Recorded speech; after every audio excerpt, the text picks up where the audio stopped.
kerajaan surga.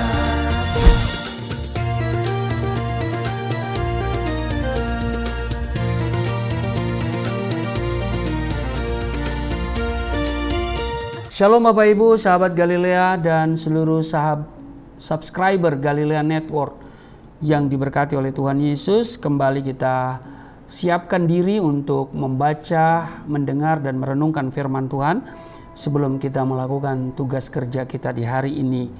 Mari kita berdoa. Bapa, di dalam nama Tuhan Yesus, kami muliakan nama-Mu, datanglah kerajaan-Mu, jadilah kehendak-Mu di bumi seperti di surga. Kami datang di hadapan-Mu dengan hati yang bersuka cita.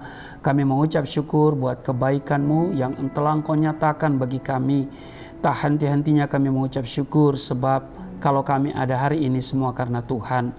Engkau yang penuh kasih setia menjaga, menyertai dan memberkati istirahat tidur kami di sepanjang malam yang telah berlalu. Sebelum kami melakukan kegiatan hari ini, kami akan membaca, merenungkan firman-Mu. Kiranya Engkau mengurapi kami, membuka hati pikiran kami.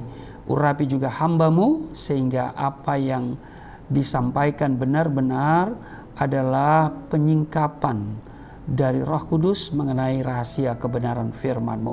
Di dalam nama Tuhan Yesus, haleluya, amin. Saudara, kita baca Amsal pasal 27 ayat 1 sampai dengan 20. Ini cukup panjang ya. Janganlah memuji diri karena hari esok, karena engkau tidak tahu apa yang akan terjadi hari itu. Biarlah orang lain memuji engkau dan bukan mulutmu, orang yang tidak kau kenal dan bukan bibirmu sendiri.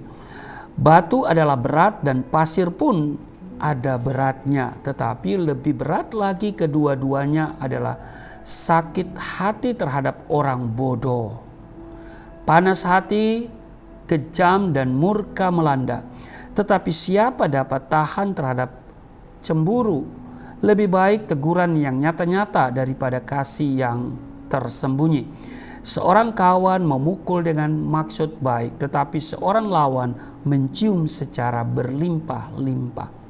Orang yang kenyang menginjak-injak madu, tetapi bagi orang yang lapar segala yang pahit dirasakan manis.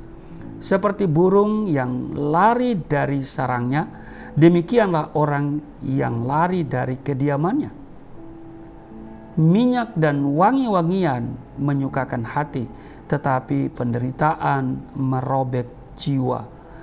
Jangan kau tinggalkan temanmu dan teman ayahmu. Jangan datang di rumah saudaramu pada waktu engkau malang. Lebih baik tetangga yang dekat daripada saudara yang jauh. Anakku, hendaklah engkau bijak, sukakanlah hatiku, supaya aku dapat menjawab orang yang mencela aku. Kalau orang bijak melihat malapetaka, bersembunyilah ia. Tetapi orang yang tak berpengalaman berjalan terus lalu kena celaka. Ambillah pakaian orang yang menanggung orang lain, dan tahanlah dia sebagai sandera ganti orang asing. Siapa pagi-pagi sekali memberi selamat dengan suara nyaring, hal itu akan dianggap sebagai kutuk baginya.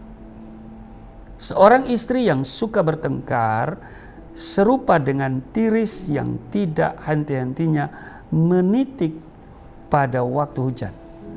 Siapa menahannya menahan angin, dan tangan kanannya menggenggam minyak. Besi menajamkan besi, orang menajamkan sesamanya. Siapa memelihara pohon ara akan memakan buahnya, dan siapa menjaga tuannya akan dihormati. Seperti air mencerminkan wajah, demikianlah hati manusia mencerminkan manusia itu. Dunia orang mati dan kebinasaan tak akan putus. Demikianlah mata manusia tak akan puas. Demikian sampai ayat 20 saja ya saudara ya. Di ayat 19 dikatakan begini. Seperti air mencerminkan wajah, demikianlah hati manusia mencerminkan manusia itu. Saudara, cermin hati adalah cermin diri. Adalah tidak mudah ketika seseorang ingin mengevaluasi diri sendiri karena menyangkut kejujuran yang merupakan unsur utama dalam melakukan evaluasi. Kendala terbesar yang menjadi penghalang ketika seseorang melakukan evaluasi diri adalah adanya keakuan yang besar, kesombongan diri, kemunafikan, atau keengganan untuk berubah. Tidak banyak orang yang mau mengevaluasi diri tentang kondisi hatinya, karena hal ini membutuhkan kerendahan hatinya. Seringkali kita berpura-pura dan berusaha menutup-nutupi hati kita dengan berbagai upaya agar orang lain tidak tahu yang sebenarnya. Ingat saudara, apa yang tertulis di 1 Samuel pasal 16 ayat 7 bagian B, bukan yang dilihat manusia yang dilihat Allah. Manusia melihat apa yang di depan mata, tetapi Tuhan melihat hati. Karena itu mari kita belajar dari hidup Daud yang tidak pernah berhenti memohon kepada Tuhan agar ia senantiasa menyelidiki hatinya. Seruan Daud di dalam Mazmur 139 ayat 23, "Selidikilah aku ya Allah dan kenalah hatiku, ujilah aku dan kenalah pikiran-pikiranku." Saudara, hati dapat menimbulkan berbagai masalah dalam kehidupan karena segala tindakan kita berasal dari pikiran, termasuk di dalamnya perbuatan dosa. Apakah kita telah menggunakan pikiran kita secara efektif dan benar? Apakah kita sedang memikirkan kejelekan orang lain? Ataukah kita sedang merancang kejahatan di dalam hati kita? Sudahkah kita melakukan nasihat Paulus seperti dalam Kolose pasal 3 ayat 2? Pikirkanlah perkara yang di atas, bukan yang di bumi. Saudara, hati kita ibarat sehelai kanvas yang akan terbentuk coraknya sesuai cat yang disapukan di atasnya. Impian dan keinginan hati manusia ibarat catnya, dan apabila kita menyapukan kuas iman dan mulai mengecat di atas kanvas hati kita, maka terwujudlah apa yang Tuhan nyatakan bagi kita melalui iman dan tindakan kita. Nah, pertanyaannya adalah, apa yang seharusnya ada dalam pikiran kita? Karena pikiran juga menyangkut hati. Karena ada orang bilang, pakai hatimu, ya. Atau juga ada menunjukkan di sini. Jadi hati ini bukan liver, ya, organ penting dalam tubuh kita, ya.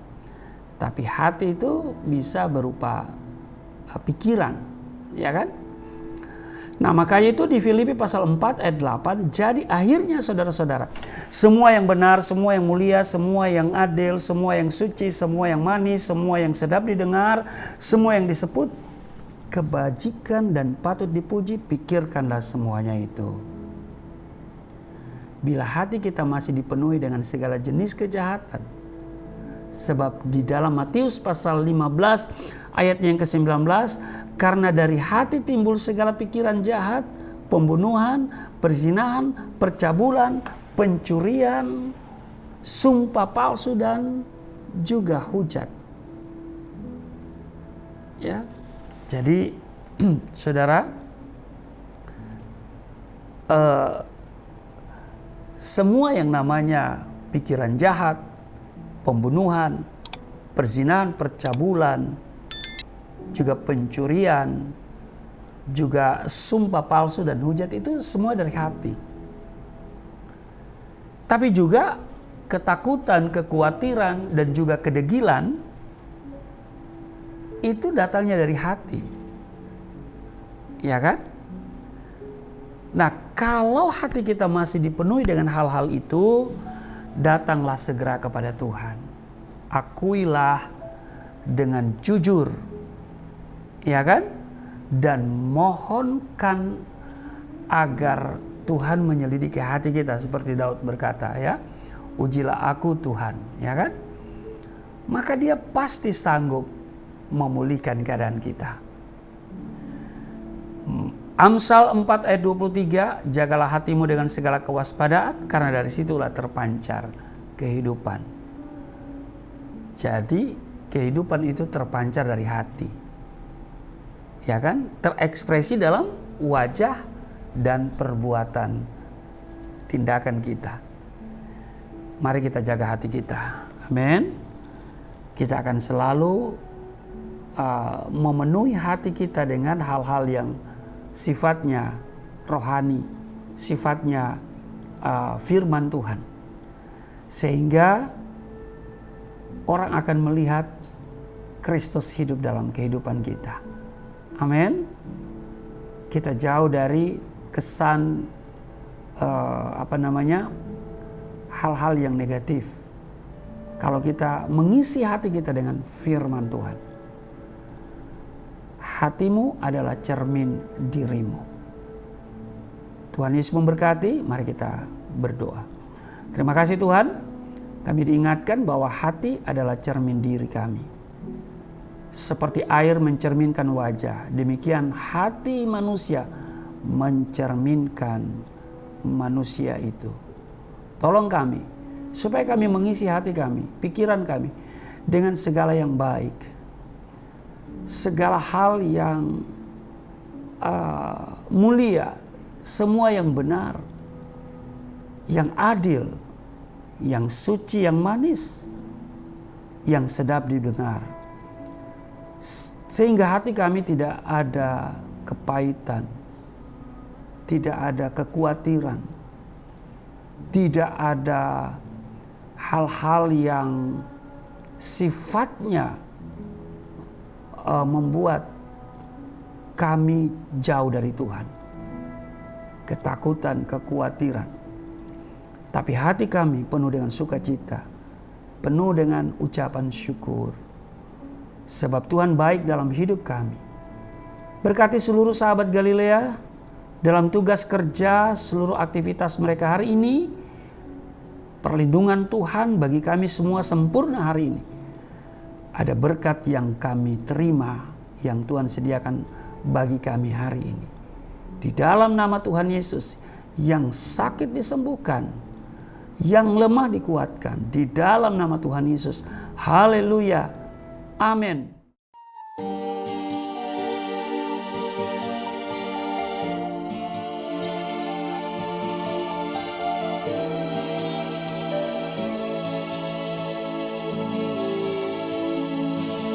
Bapa kami yang di surga,